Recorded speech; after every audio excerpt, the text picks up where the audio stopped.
naman po mga kapatid! Halina po, ating po sama-samang tunghayan na nagpapatuloy na Youth Worshiping God, Heroes of Faith, Youth Edition!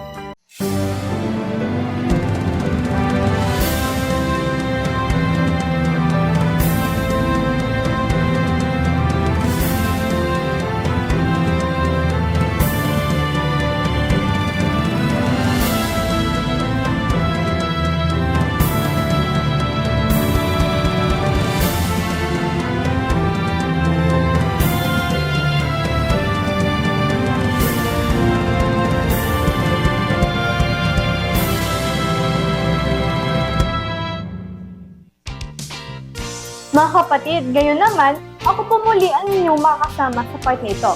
Kapatid na Janeline Bihag. Ako naman po si Sister Queenie Kagampan. Let us join mga kapatid at may inspire tayo sa nagpapatuloy ng buhay ni Samuel and the call of God to him. Part 4. Pero bago natin ipagpatuloy, balikan muna natin saglit ang part 3 ng buhay ni Samuel. Nasaksihan natin ang mga nangyari sa Israelita. Natupad ng mga propesiya ng Diyos na purusahan ng mga anak ni Eli na si Hofni at Pinehas. Kasama rin ang mga sambahayan ni Eli na pinamumunuan niya. Kaya dumating ang digmaan, si Hofni at Pinehas ay kapwa namatay sa digmaan. Si Eli naman ay namatay dahil sa pagkagulat nang malaman niya ang pagkamatay ng kanyang mga anak. Namatay din ang maraming Israelita at naagaw ng mga Filisteo ang kaba ng tipan ng Panginoon. Bagamat sad o nakakalungkot ang nangyari kay Eli at sa mga anak niya, bago mangyari ang mga ito, may magandang dapat tularan tayo kay Eli.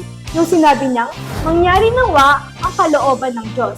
Ito ay mga salitang nagpapakita ng gaano niya pinagtitiwalaan ang mga gusto ng Diyos sa buhay niya. Ang tanong, ano naman kaya sa susunod na part? Last na kaya to? Excited na ako sa fourth part. Kayo ba? Sa viewers namin dyan. Siyempre, sila pa.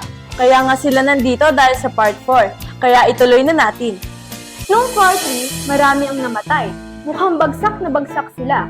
Kinuha pa sa kanila ang kaba ng tipan ng Panginoon. Ano na kaya ang mangyayari sa kanila? Kamusta na kaya si Samuel? Sige, ituloy natin ang kwento. Nagdaan ang mga taon at lumaki si Samuel na may lakas at talino at sumusunod sa utos ng Diyos. Hanggang sa isang araw, umarap siya sa isang malaking hamon sa kapatagan ng Mispa. Tipunin niyo sa Mispa ang buong Israel at doon ipapanalangin ko kayo sa Panginoon.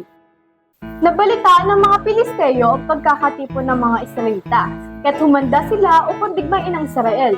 Natakot ang mga Israelita nang mabalitaan nilang sasalakayin sila ng mga Pilisteo. Sinabi nila kay Samuel, Huwag kang titigil sa pagtawag kay Yahweh upang iligtas kami sa mga Pilisteo. Nagpatay si Samuel ng isang tupa at sinunog niya ito ng buo upang ihandog sa Diyos. Nanalangin siya na tulungan ng Israel at dininig naman ng Diyos ang kanyang panalangin. samantalang naghahandog si Samuel, palapit naman ng palapit ang mga Pilisteo. Ngunit ginulo sila ng Panginoon sa pamamagitan ng malalakas na kulog at nagapi sila ng mga Israelita. Mula sa Mispa, hinabol ng mga Israelita ang mga Filisteo hanggang sa Betkar at pinatay nila ang bawat mahuling kalaban.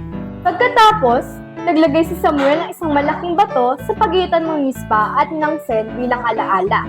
Tinawag niya itong Ebenezer na ang ibig sabihin, tinulungan kami ng Panginoon hanggang dito.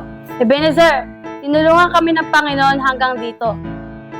Natalo nila ang mga Filisteo at hindi nangahas pang bumalik ang mga ito sa lupaing sakop ng Israel. Nabawi ng Israel ang mga lungsod at lahat nilang lupain na nasakop ng mga Filisteo.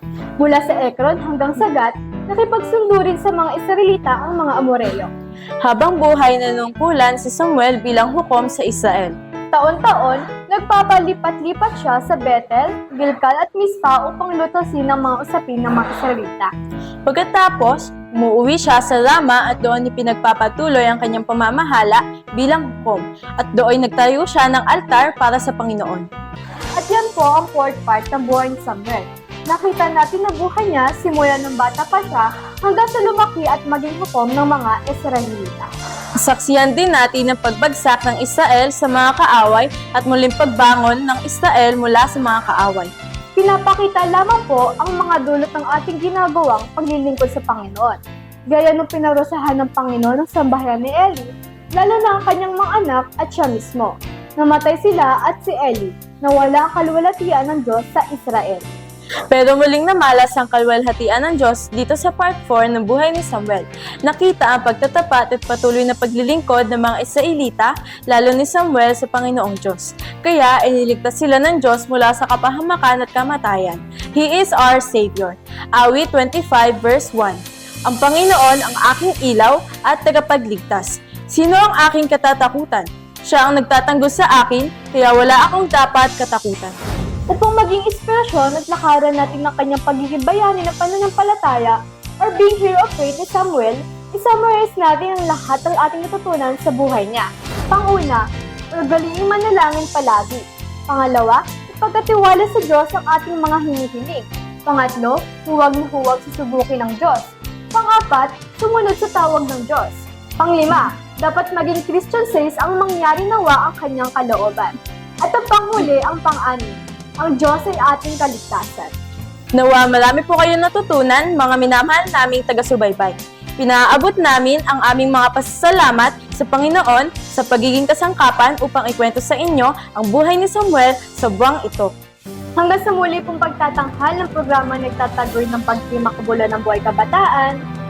Mula po dito sa Pasuran Aliluya, na binubuo ng Antipolo, Marikina, Caloocan, Quezon City at Rizal Province. Ako po ang inyong lingkod, Sister Janeline Bihag.